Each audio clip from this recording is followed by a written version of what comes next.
Assalamualaikum sahabat ruang belajar, apa kabar semuanya? Semoga sehat selalu. Ketemu lagi dengan saya Eko Prasetyo, selamat datang di ruang belajar. Tanpa disadari, sebagian besar dari kita itu semakin lama semakin miskin. Kondisi ini terjadi bukan karena kita menginginkannya, bukan karena kesalahan kita, tapi sebuah kondisi yang sangat sistematis di mana seolah-olah kita memang dikondisikan untuk dimiskinkan. Pertanyaannya, apa buktinya? Di video kali ini, saya ingin membahasnya secara ringkas untuk kalian semua dengan harapan satu, kalian segera sadar dan melakukan perubahan dengan serius. Kalau enggak, hidup kita semakin lama pasti akan semakin susah. Indikator pertama yang dapat kita lihat bahwa semakin lama kita itu semakin miskin adalah dari warisan. Dulu orang tua kita, nenek kita itu punya warisan besar. Saya punya tetangga, dulu neneknya itu dapat warisan dari orang tuanya itu sawah seluas sekitar 4 hektar. Kemudian warisan itu diturunkan kepada orang tuanya, orang tua kita. Masing-masing dari orang tua kita bisa dapat 2 hektar. Tapi sampai hari ini kemudian sampai pada kita, maka bisa jadi warisan itu tinggal 1 hektar. Nanti kemudian ke anak kita jadi setengah hektar, ke cucu kita tinggal habis. Tanpa sadar, dari indikator ini saja kita itu tambah miskin. Coba deh teman-teman evaluasi, lihat keluarga kita masing-masing. Orang tua kita dulu dapat berapa banyak warisan dari leluhurnya.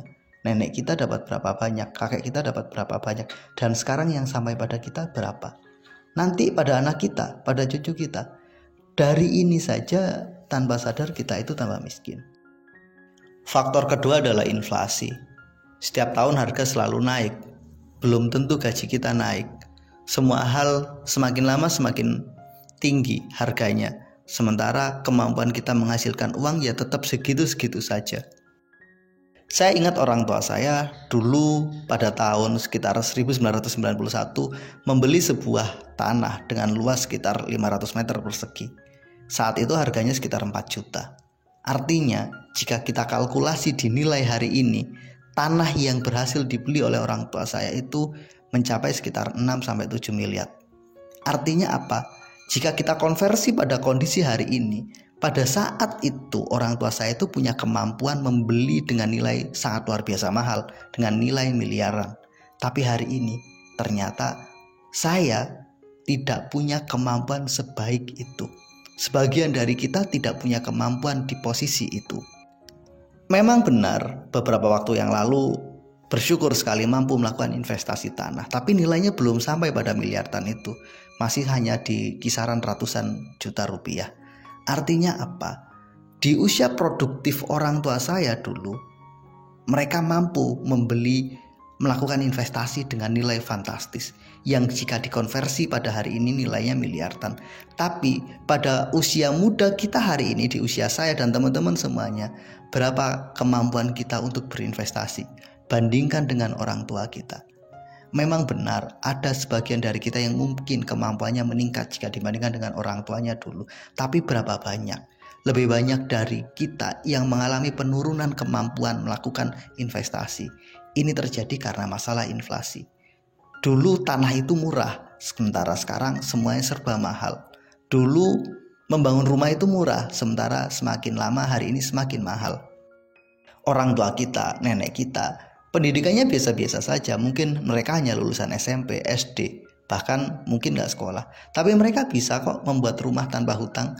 Mereka bisa membangun rumah tanpa harus mengambil KPR. Sementara kita, benar pendidikannya tinggi, udah kuliah S1 bahkan mungkin S2, tapi untuk beli rumah saja bingung, harus nyicil sampai 15 bahkan 20 tahun.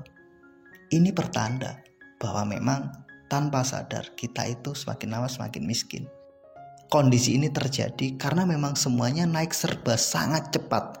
Sementara kemampuan kita membeli, kemampuan kita menghasilkan, kemampuan kita mengumpulkan uang itu gak secepat dan gak setinggi kenaikan harga. Ada satu fenomena aneh lagi. Jika kita bandingkan dengan gaji orang tua kita atau penghasilan kita pada 20-30 tahun yang lalu, maka jumlah gaji kita atau penghasilan kita hari ini luar biasa besar. Ada yang punya gaji 15 juta, 10 juta, 5 juta. Tapi kalau saya mengingat cerita dari orang tua saya dulu, gaji mereka cuma 100 ribu, bahkan 200 ribu. Tapi ternyata nilainya berbeda. Nilai 200 ribu di zaman itu sudah punya kemampuan untuk mendapatkan banyak hal. Sementara nilai 10 juta hari ini itu sangat-sangat terbatas. Contoh paling nyata adalah pada kemampuan orang tua kita untuk membeli rumah. Pada zaman itu mereka mampu kok membuat rumah, bahkan membelinya dengan penghasilan yang mungkin kita kategorikan kecil itu. Tapi hari ini mereka yang punya penghasilan 10 bahkan 20 juta untuk beli rumah saja kesulitan. Terlebih ketika mereka ada di kota. Harga rumah di kota itu sudah luar biasa sangat besar. Sementara gaji mereka hanya nominalnya saja yang besar, tapi kemampuan untuk mendapatkan sesuatunya sangat kecil. Memang benar kelihatan mereka dapat penghasilan 10 juta, 20 juta. Tapi coba tanya, berapa harga rumah sekarang? Mampu nggak mereka membelinya?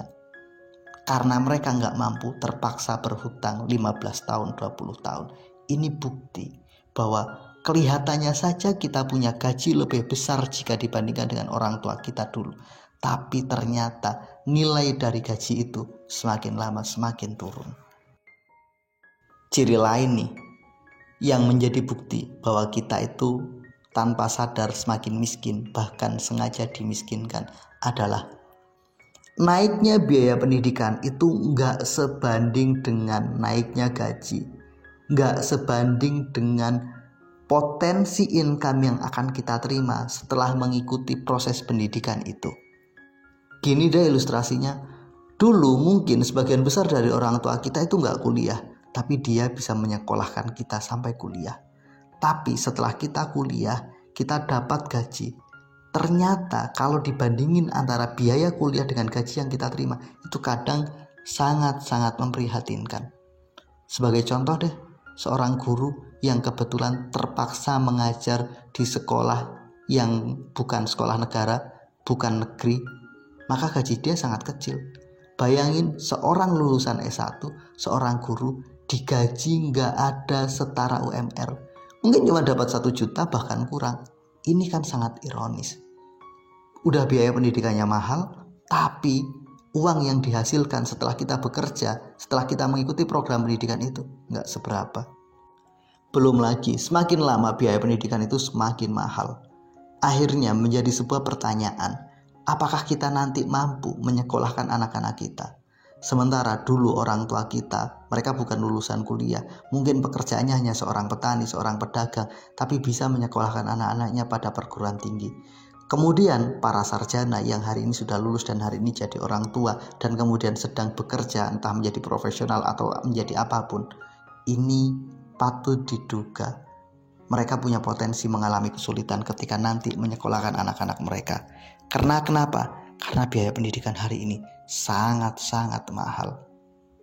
Sekarang kita bayangin, kita setelah kuliah bekerja, kemudian kita dapat penghasilan. Ternyata penghasilan yang diterima oleh seorang sarjana itu untuk beli sebuah rumah saja harus kredit 15-20 tahun. Nanti belum lagi mereka harus terpaksa menyekolahkan anaknya. Bisa dibayangin bagaimana bebannya? Belum mikirin cicilan rumah, belum mikirin biaya pendidikan anak.